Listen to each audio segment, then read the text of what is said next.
পুরাতন ঢাকার ইফতারের আয়োজন মানে বিশাল ব্যাপার এবং পুরাতন ঢাকার ব্লগগুলো দেখতে পছন্দ করেন তাদের জন্য আজকের এই ব্লগটা।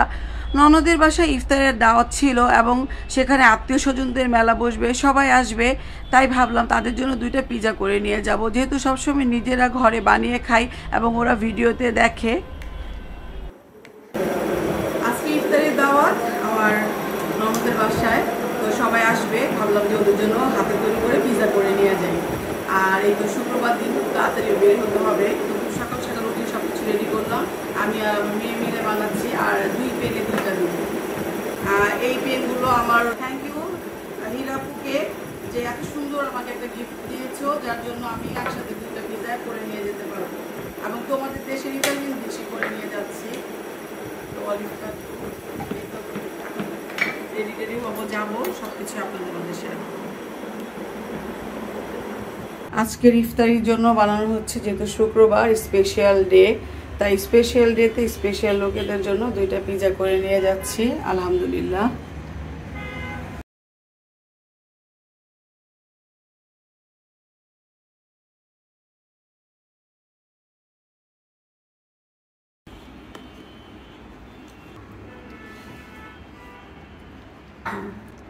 দুইটা করা লাগলো না?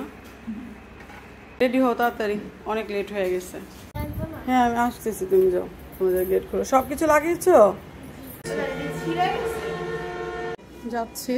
আজকাল তো রিক্সায় বসে ছবি তোলা ভিডিও করা অনেক ডাকফুল হয়ে গেছে, কখন কে মোবাইলটা আন দিয়ে নিয়ে যায়। শুক্রবার দিন রাস্তাঘাট অনেকই ফ্রি আর এত সুন্দর ওয়েদারটা, তাই মোবাইল আর ব্যাগের ভিতর ভরে রাখতে পারলাম না, রিস্ক নিয়েই ভিডিও করে নিচ্ছি। যেহেতু ব্লগ করি, ভিডিও বানাই, ছবি তুলতে পছন্দ করি, তাই মোবাইলটা বের করে ভিডিও করে নিচ্ছিলাম।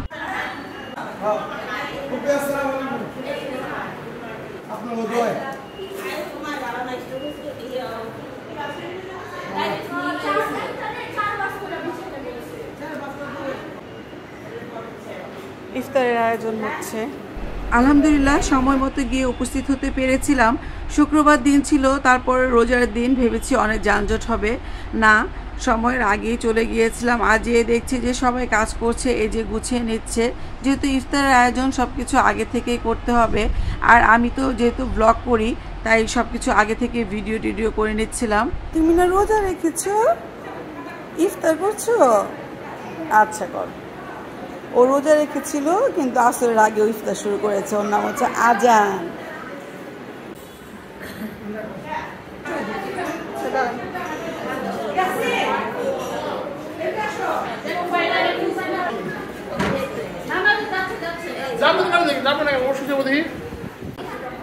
এখন সিস্টেমটা সুন্দর হয়েছে।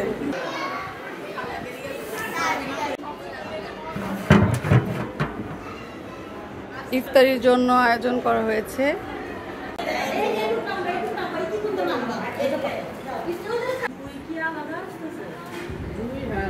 আমার ননদের শ্বশুরবাড়ির লোকজন, বাবার বাড়ির লোকজন, তার ছেলে শ্বশুরবাড়ির লোকজন এবং নিকট আত্মীয় স্বজন সবাইকে দাওয়াত করেছিল, তাই বিশাল আয়োজন হয়েছে।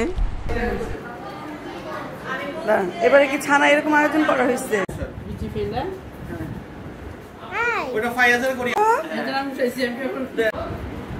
এত ছোট ছোট। ওয়ালাইকুম আসসালাম। ভিডিও বানাই, ব্লগ করি, তার মানে এই না যে শুধু যে বসেই থাকি। এই তো সবার সাথে হাতে হাতে কাজ করে নিচ্ছিলাম। সবার সাথে কাজ করার আনন্দটাই কিন্তু আলাদা। যখন কাজ করি ভুলে যাই যে সুস্থ না অসুস্থ। এই যে দেখছেন নিচে ছেলেদের জন্য আয়োজন করা হচ্ছে, উপর থেকে নিচ পর্যন্ত ইফতারের আয়োজন। আলহামদুলিল্লাহ, মাশাআল্লাহ।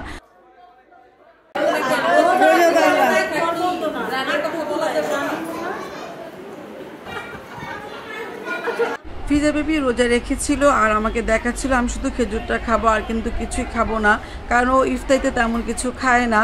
আর ইফতারির পরপরই যেহেতু দেখেছেন অনেক বিশাল আয়োজন করা হয়েছে তেহরি, আমরা সবাই তেহরি খেয়ে নিব। আজকের ইফতারের থালা স্পেশাল করে খিচুড়টা করা হয়েছে। ফল শরবতের পাশাপাশি গরুর তেহারিটা অনেকই মজা হয়েছিল, তার সাথে হয়েছিল জর্দা। এত মজা হয়েছিল এই জর্দাটা। সব খাওয়া দাওয়া শেষ করে আমরা নামাজে দাঁড়িয়ে গেলাম। শুধু মাগরিব নয়, আমরা তারাবির নামাজটাও এখানে পড়ে নিয়েছি।